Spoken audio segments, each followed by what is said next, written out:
നമ്മുടെ ഡാനി എന്നോട് കഴിഞ്ഞ ദിവസം പറഞ്ഞു, dad you are A fob. The other day, Daddy told me, Appa, you are a folk. നമ്മളെല്ലാവരും ഡിജിറ്റൽ ഇമിഗ്രൻസ് ആണ്. We are all digital immigrants. എന്നാൽ നമ്മളുടെ കുഞ്ഞുങ്ങൾ ഡിജിറ്റൽ നേറ്റീവ്സ് ആണ്. But our children, they are digital natives. നമ്മളെ രൂപപ്പെടുത്തിയത് മീഡിയയല്ല.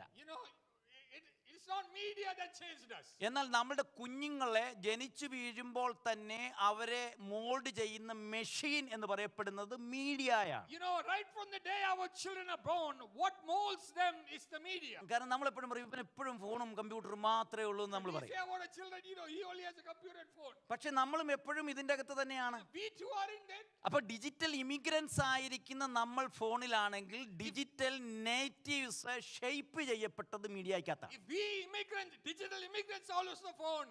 Just imagine that the digital natives, they are molded by that. അതിനെ rewire ചെയ്യുക എന്ന് പറയപ്പെടുന്നത് എളുപ്പമുള്ള കാര്യമല്ല. It is quite impossible to rewire them. പണ്ട് നമ്മുടെ കമ്മ്യൂണിക്കേഷനും നമ്മുടെ വാല്യൂസും ഒക്കെ ഷേപ്പ് ചെയ്യപ്പെട്ടത് നമ്മുടെ പേരൻസിൽ നിന്നും നമ്മുടെ ചർച്ചിൽ നിന്നുമൊക്കെ. Our values were shaped by the church and by the family that time. എന്നാൽ ഇന്നത്തെ കമ്മ്യൂണിറ്റിയുടെ വാല്യൂസും കമ്മ്യൂണിക്കേഷനും ഷേപ്പ് ചെയ്യുന്നത് നമ്മുടെ വീട്ടിൽ നിന്നോ ചർച്ചിൽ നിന്നോ അല്ല. But in today's times, because they spend more time in the media than they spend time with family or church. അതുകൊണ്ട് അതാണ് ഷേപ്പ് ചെയ്തുകൊണ്ടിരിക്കുന്നത്. That is the thing that shapes them. ആ ഒരു മോൾഡാണ്, ആ ഒരു മെഷീനാണ് അവരെ വയർ ചെയ്തുകൊണ്ട് ഇരിക്കുന്നത്. It is that machine or that mold that is wiring them. അതുപോലെ തന്നെ പണ്ടൊക്കെ നമുക്കൊരു ഇൻഫർമേഷൻ വേണമെങ്കിൽ പ്രായമുള്ള ആളുകളോട് ചോദിച്ചാലാണ് ജ്ഞാനം ലഭിക്കുന്നത്.